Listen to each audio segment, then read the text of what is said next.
નમસ્કાર દોસ્તો, વિડીયોમાં ફરી એક વખત તમારું સ્વાગત કરું છું। આમ તો સૌ લોકો જાણે છે, બધાને ખબર જ છે કે ભારતીય જનતા પાર્ટી એક એવી પાર્ટી છે કે જે ચૂંટણી ટાણે 50 થી 50 વર્ગના લોકો પણ હોય ને એવા લોકોને યાદ કરે છે। દલિત સમાજને, વાલ્મીકી સમાજને, આદિવાસી સમાજને આ લોકો ચૂંટણી ટાણે ફક્ત યાદ કરે છે। પછી દલિત સમાજ કોણ, વાલ્મીકી સમાજ કોણ, એ બધું જ આ લોકો 5 વર્ષ માટે ભૂલી જાય છે। આ તમને ખબર છે અને મને ખબર છે, પરંતુ આજે મારે આ ભારતીય જનતા પાર્ટીને પૂછવું છે કે જ્યારે 2014માં નરેન્દ્રભાઈ મોદીની સરકાર બની ત્યારે એમણે એવું કીધું હતું કે દર વર્ષે અમે 2 કરોડ યુવાનોને નોકરી આપીશું। આજે 10 વર્ષનો સમયગાળો વીતી ગયો, વર્ષે 2 લાખ લોકોને પણ આ લોકોએ નોકરી નથી આપી અને વાતો કરે છે 2 કરોડ લોકોને અમે નોકરી આપીશું। છે કોઈનામાં હિંમત નરેન્દ્રભાઈ મોદીને સવાલ કરવાની? કોઈનામાં નથી, કેમ કે એને ખબર છે કે જનતા ગુલામ બની ચૂકી છે એમના નત નવા હટકંદાઓથી। તમને ક્યારેક થાળી વગાડવાનું કીધું, ક્યારેક દીવા પ્રગટાવવાનું કીધું, ક્યારેક ઘરમાં અંધારું કરવાનું કીધું। આ બધા જ નુસ્ખાઓ એને તમારી પાસે શું કામ કરાવ્યા? એ જોવા માટે કે કેટલાક લોકો મારી વાત માને છે, કેટલાક લોકો ગુલામ બનીને બેઠા છે। ત્યારે એમને પણ ખબર થઈ ગયું, ત્યારે એમને પણ ખબર પડી ગઈ કે દેશની જનતા કંઈક મારી વાતોમાં આવી તો ગઈ છે, ગુલામીના રસ્તા પર ચાલી રહી છે। ત્યારે આજે દલિત સમાજના યુવાનો, વાલ્મીકી સમાજના યુવાનો જાતે જે રીતે બનાવ બની રહ્યા છે, નોકરીના નામે એમની સાથે કેવી રીતે આ લોકો ઠગાઈ કરી રહ્યા છે। સુપ્રીમ કોર્ટના વકીલ મહમૂદ પ્રાચાએ જે રીતે ભારતીય જનતા પાર્ટી પર આક્ષેપો લગાવ્યા છે, आओ दोस्तों આપણે સૌપ્રથમ सुप्रीम कोर्ट ना वकील महमूद प्राचा ने जरा सामने लिए। और वो 8,000 रुपए पे काम कर रहे हैं अपनी जान हथेली पे लेके। उनकी नौकरियां जो पक्की करने की कोशिश नहीं कर सकती सरकार और अदालतें, उनसे ये उम्मीद करते हैं कि वो वाल्मीकि समाज को नौकरियां देंगे कि वो IAS ऑफिसर बने। और वाल्मीकि समाज तो उम्मीद नहीं, धोखा, ठगी कैसे करता है, आपकी जेब से पैसे कैसे चुराएगा? जब आपको धोखा देगा ना कि मैं ये पैसे आपके डबल करके दे दूंगा आपको, ठगी का तरीका यही होता ना। तो वाल्मीकि समाज को सबसे बड़ा धोखा दिया जा रहा है। तो मेरा कहना ये है, मैं इसीलिए कह रहा हूँ ना, बचने का रास्ता है। बैकलॉग के लिए संघर्ष करें सब। वाल्मीकि समाज के हर घर में नहीं, एक नौकरियां नहीं, और ये सफाई कर्मचारी वाली नौकरियों की बात नहीं कर रहा हूँ मैं बात कर रहा हूँ जो क्लास 3, क्लास 2, क्लास 1, उस तरह की नौकरियां। एक परिवार ऐसा नहीं बचेगा जिसमें 1-1, 2-2 नौकरियां हर एक वाल्मीकि समाज के को ना मिल जाएं। ये मेरी गारंटी है। अगर बैकलॉग की लड़ाई लड़ेंगे सब मिलके, क्योंकि आज भी क्या है, 15% शेड्यूल कास्ट हमारे देश में 2011 की जो जनगणना हुई थी उससे 17% है। 15% यानी कि 2% कम रिजर्वेशन मिला है। लेकिन किसी भी जगह पे, किसी भी समय, किसी भी एक साल में, किसी भी एक समय पे मुझे ये सरकार मनुवादी एक जगह ये बता दे कि 15% आरक्षण मिला है पूरा शेड्यूल कास्ट कम्युनिटी को, मैं हाथ जोड़ के माफी मांगूंगा। अगर 7% भी, 7% 15% में से रिजर्वेशन मिला है तो मैं हाथ जोड़ के माफी मांगूंगा मनुवादियों से। जब वो 8% सीटें खाली है तो वो वाल्मीकि समाज को क्यों नहीं मिल रही, तो वो दूसरे समाजों को क्यों नहीं मिल रही जो सीटें खाली हैं? जो हमारे बीच में ये कहा जा रहा है कि एक समाज ऐसा है या 2-3 समाज ऐसे हैं जो ताकतवर हो गए, वो ताकतवर होके वो 8% सीटें खाली रह रही हैं, वो क्यों नहीं उसमें अपना हिस्सा ले पा रहे हैं? ये समझने की बात यह है। ये भी कहा जा रहा है, जैसे जो कानून के जानकार हैं, वकील, एडवोकेट से, कि इसके पीछे पूरे फैसले की सरकार है। बिल्कुल, सरकार के वकीलों ने जिस तरीके से बहस की है ना, वो हारने के लिए की है। हर बहस अगर जज कोई सही भी बात कर रहे थे उनको घसीट के लेके आए कि नहीं ऐसे नहीं, ऐसे। इस प्रकार से जानबूझ के सरकार ने ये बहस करके केस हारा है। सर, केंद्र सरकार जातिगत जनगणना क्यों नहीं करवाती?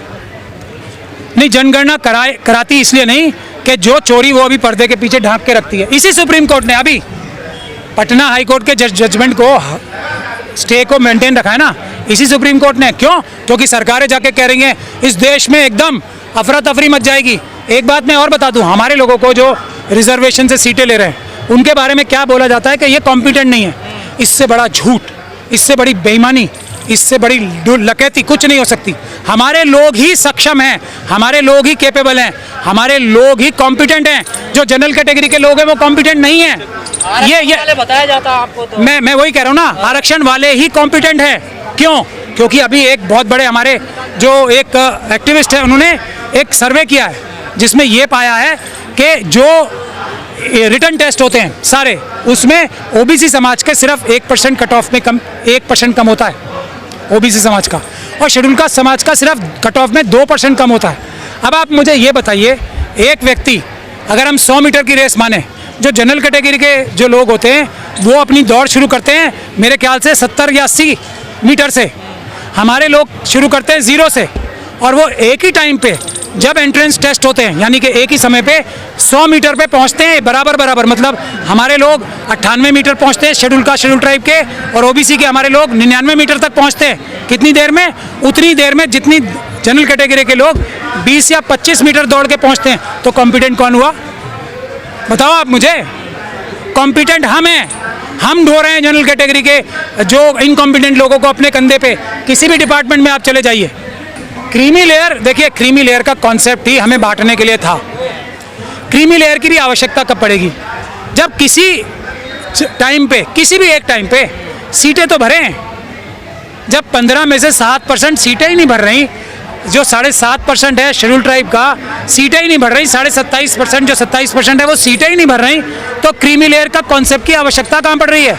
और क्रीमी लेयर का कॉन्सेप्ट होना चाहिए इंडिविजुअल से। आप हो, आपको मिल गई रिजर्वेशन, आप सेक्रेटरी लेवल तक पहुंच गए, तो आपको स्वयं को, आप क्रीमी लेयर में आ गए, आप स्वयं अकेले, आपको नहीं मिलनी चाहिए किसी और जगह रिजर्वेशन। तो साथ में है ना सर? नहीं, लेकिन आपके परिवार को मिलनी चाहिए ना, आपके समाज को मिलनी चाहिए। परिवार के एक भी व्यक्ति को नहीं मिले, ऐसा क्रीमी लेयर का कॉन्सेप्ट नहीं है। आदमी को अमीर बनाने की योजना थोड़ा ही है सर ये। अमीर की बात नहीं है, तो फिर यही तो मैं कह रहा हूँ, अगर मैं इनके झूठे, तो वो चमार चाटा भंगी, मैं आपको क्या कह रहा हूँ, इनके झूठे आर्गुमेंट को हराने के लिए मैं एक झूठा आर्गुमेंट दे रहा हूँ। दो आप क्रीमी लेयर, भाई क्रीमी लेयर, अभी तो मुझे लग रहा है कि राष्ट्रपति साहिबा को भी क्रीमी लेयर में नहीं आ पाई हैं, वो आ पाई हैं राष्ट्रपति साहिबा?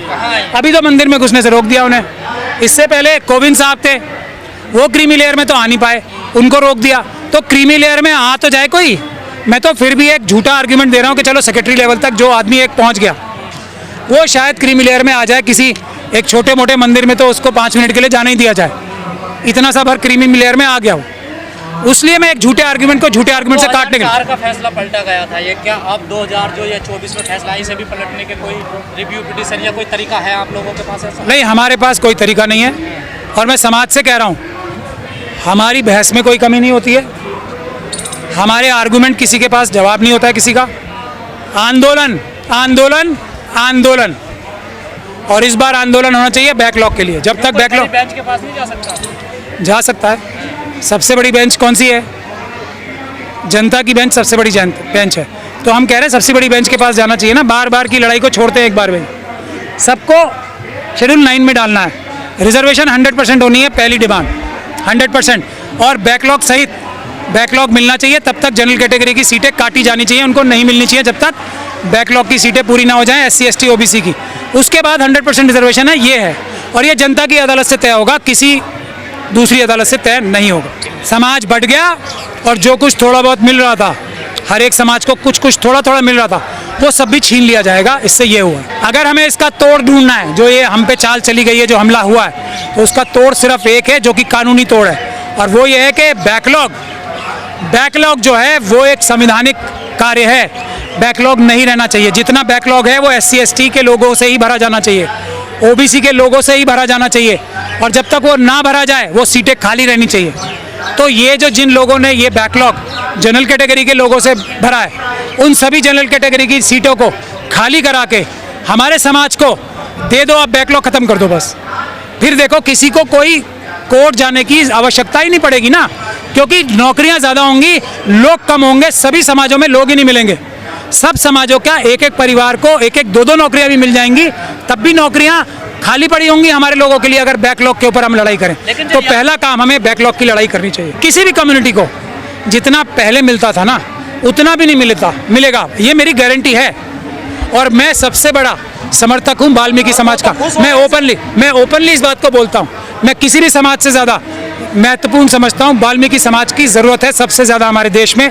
उनकी रक्षा, उनकी हिफाजत, उनको सफाई कर्मचारी को जिस तरीके से ट्रीटमेंट दी जा रही है, कैसे जरूरत है उस समाज की? उसको मदद की सबसे ज़्यादा ज़रूरत है देश में। आप देखिए, देश को उसकी जरूरत है। दोनों चीज़ें हैं। एक जो सबसे महत्वपूर्ण कार्य कर रहे हैं देश का, वो डॉक्टरों से भी ज़्यादा, कि हमारे देश में सफाई करके अपनी जान हथेली पे लेके, जैसे कोरोना काल में, उसके अलावा भी रोज़ अपनी जान हथेली पे लेके नौकरियां पक्की नहीं है ठेकेदारी प्रथा पे। 1 लाख रुपए की नौकरी होनी चाहिए महीने की। તો આ સત્ય છે, હકીકત છે. નોકરીના બહાને આ લોકો દરેક સમાજ સાથે આવી રીતે ઠરાય કરે છે. પણ ક્યારે? વોટ જોતા હોય ત્યારે. ચૂંટણી પતી જાય, સત્તા મળી જાય, પછી તું કોણ ને હું કોણ, આવજે કાગડા કઢી પીવા. એવી વાત છે આ તો. પણ એટલે હું કહેવા માંગુ છું જનતાને કે હવે તમે જાગૃત બનો. 2 કરોડ નોકરીનો વાયદો કર્યો તો 2 લાખ લોકોને પણ નોકરી નથી આપી શક્યા. તમે વિચાર કરો. તમે ત્રીજી વખત દેશના વડાપ્રધાન નરેન્દ્રભાઈ મોદી બન્યા છે. જોઈએ આવનારા દિવસોમાં યુવાનોને નોકરી મળી જાય તો ખૂબ સારી વાત કહેવાય. પરંતુ મને નથી લાગતું કે 2 લાખ લોકોને પણ આ દર વર્ષે નોકરી આપી શકે.